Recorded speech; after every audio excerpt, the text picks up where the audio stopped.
Vamos a empezar a estudiar ahora los capacitores. Un capacitor o condensador es un conjunto de dos conductores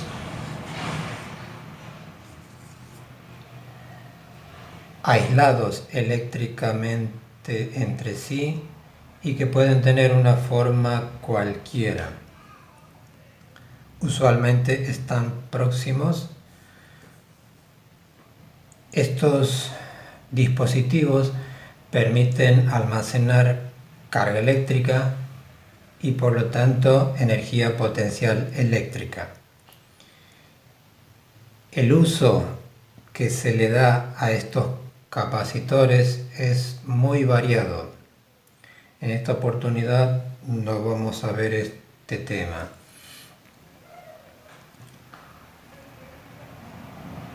A cada uno de estos conductores o piezas de metal se la denomina placas.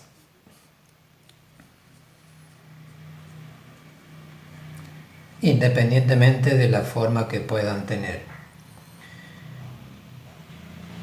Una de las placas tiene una carga positiva y la otra tendrá el mismo valor de carga pero de signo contrario. Es decir, las placas tienen cargas de igual valor absoluto pero de signo contrario.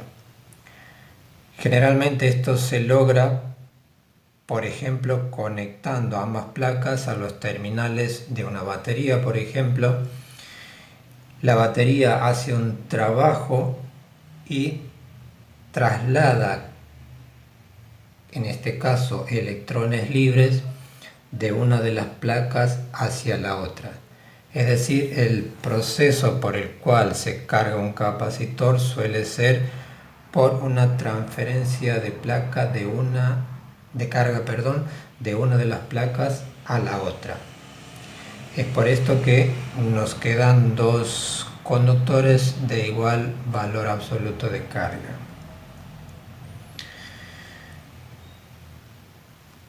A la diferencia de potencial que existe entre las placas producto de la carga de ellas,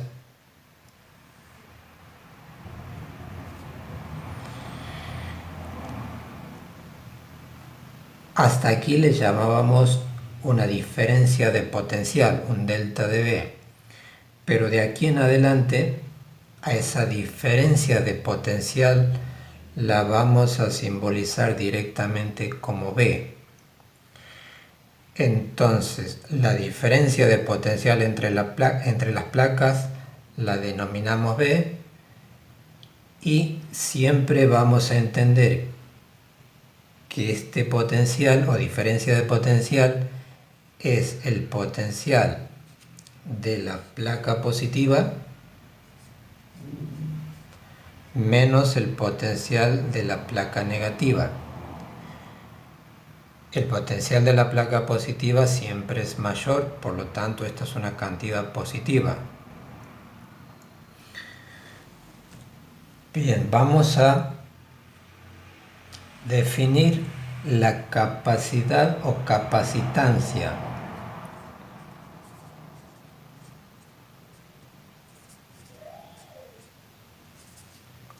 Capacidad o capacitancia con la letra C mayúscula.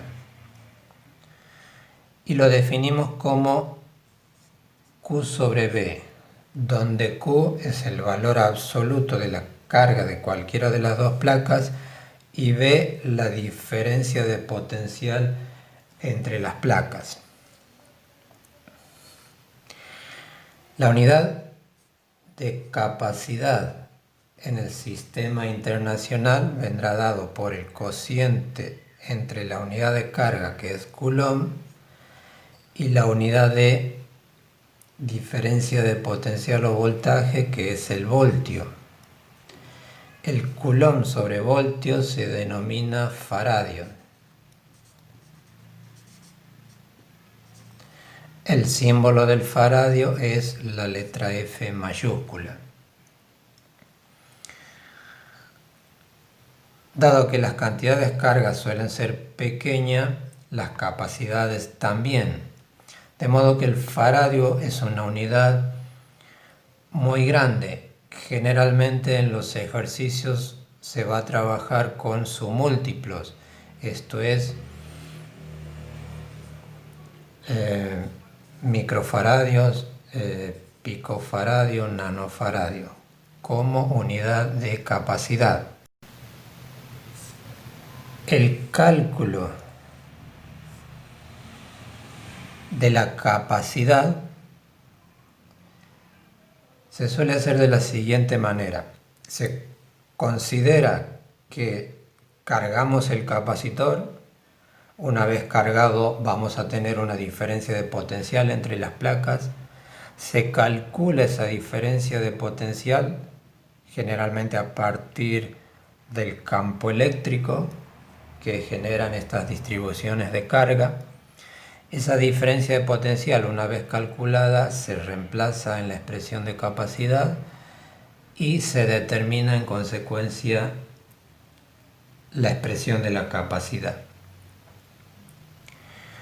Teniendo en cuenta que la diferencia de potencial entre placas es proporcional a la carga de las placas, resulta este cociente independiente tanto de la carga como del voltaje. Es decir, la capacidad de los capacitores depende del tipo de capacitor, esto es la forma que tienen las placas, y de sus dimensiones o tamaño.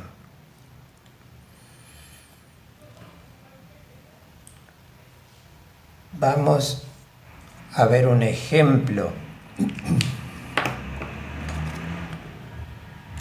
de cálculo de capacidad para el capacitor o uno de los capacitores más utilizados, que es el capacitor de placas planas y paralelas.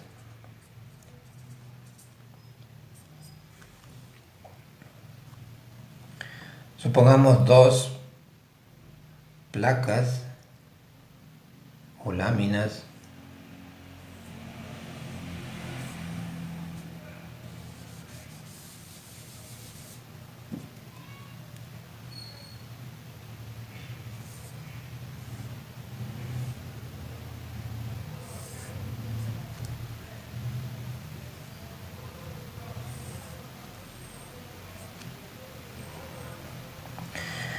Aquí tenemos las dos láminas planas, paralelas entre sí. Generalmente representamos los cables de conexión que unirán la placa con algún circuito en particular. Cada placa tendrá un área A. Ambas superficies son iguales. Estas placas estarán separadas a una distancia d. Vamos a considerar que la distancia d es muy pequeña comparada con las dimensiones de la placa. Cuando esto sucede, el campo eléctrico entre ambas placas se puede determinar a partir del campo eléctrico de planos muy grandes. Y en este caso, este campo lo consideramos prácticamente constante o uniforme en la región entre las placas. Si hacemos un corte o una vista de las placas observada desde aquí,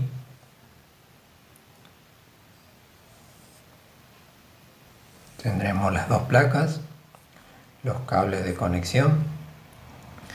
Supongamos que la placa superior tiene una carga positiva, la inferior una carga negativa.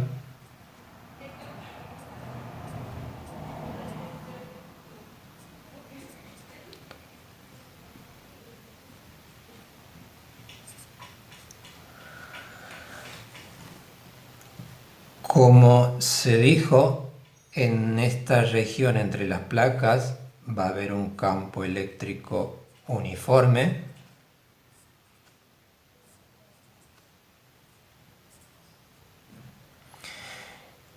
Este campo eléctrico lo podemos considerar como la superposición de dos planos muy grandes, puesto que la separación es pequeña.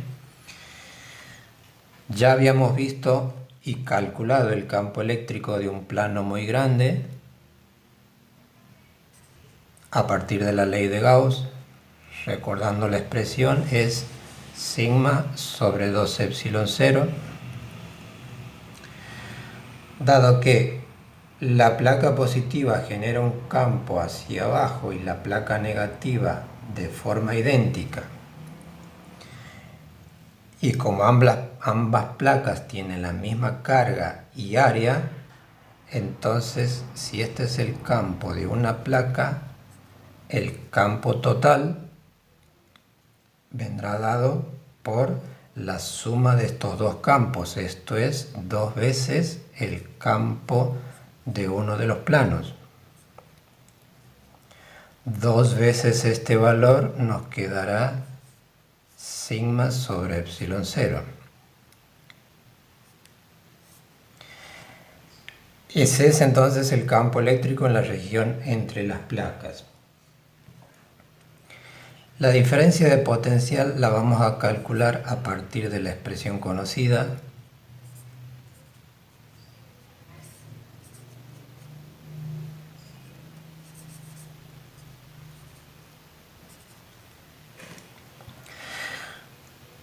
Rápidamente recordemos que hay que tomar dos puntos, un punto A y un punto B. Elegimos una trayectoria que le elegimos a propósito paralela al campo eléctrico. El dl es tangente a la trayectoria hacia abajo. El campo eléctrico en ese elemento es paralelo. Si escribimos esta diferencia de potencial y si además hacemos lo siguiente,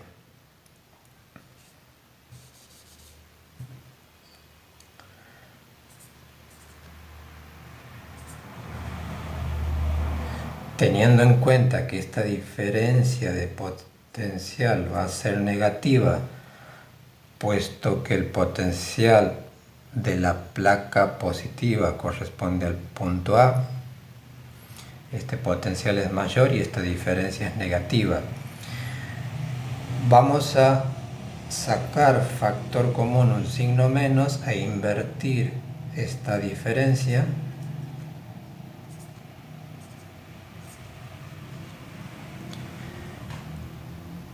Queda claro que esta igualdad es cierta si introducimos el signo menos dentro del paréntesis, y lo que tenemos dentro del paréntesis es el potencial de la placa positiva menos el potencial de la placa negativa, y a eso le hemos llamado B. Del miembro derecho tenemos menos la integral. Escribimos el producto escalar como el producto de los módulos por el coseno del ángulo entre estos dos vectores, que es 0 grados, coseno de 0 es 1. El campo eléctrico a lo largo de esta trayectoria es constante, por lo tanto podemos sacarlo fuera de la integral.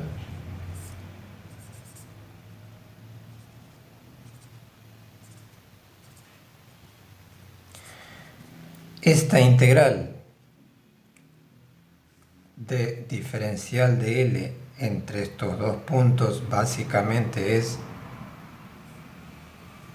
la distancia D que separa las placas. Entonces, escribiendo esta igualdad,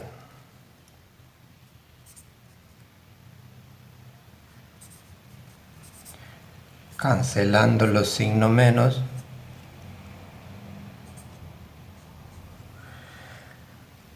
y reemplazando el valor del campo eléctrico, como sigma sobre epsilon 0. Y teniendo en cuenta que sigma, la densidad de cargas superficiales, carga por unidad de superficie, carga por unidad de superficie, por epsilon 0 y por d, hemos determinado entonces la diferencia de potencial entre las placas. Como habíamos dicho, reemplazamos esa diferencia de potencial en la definición de capacidad.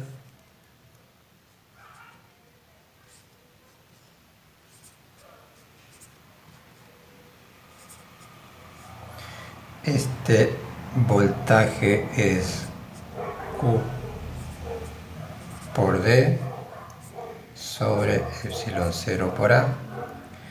Cancelamos las cargas Q. Epsilon 0 por A lo podemos pasar al numerador sobre D. Y aquí tenemos la expresión de la capacidad de un capacitor de placas planas y paralelas. Como habíamos anticipado, la capacidad no depende, si nos fijamos en la definición, no depende ni de la carga ni del voltaje, porque como habíamos dicho, el voltaje es proporcional a la carga. Esto lo vemos aquí. El voltaje es proporcional a la carga, por lo tanto, la capacidad no depende ni de la carga ni del voltaje. Depende del tipo de capacitor, esto es la forma que tienen las placas, y del tamaño de las placas, área de la configuración del sistema de placas, en este caso la distancia de separación D, y cada capacitor en particular tendrá una expresión particular de capacidad. No vamos a analizarlo en esta oportunidad, les queda para ustedes ver en la bibliografía recomendada la capacidad de los capacitores cilíndricos y de los esféricos. Los cilíndricos serán dos superficies cilíndricas, por ejemplo dos tubos, coaxiales entre sí, y los esféricos, dos superficies esféricas concéntricas entre ellas.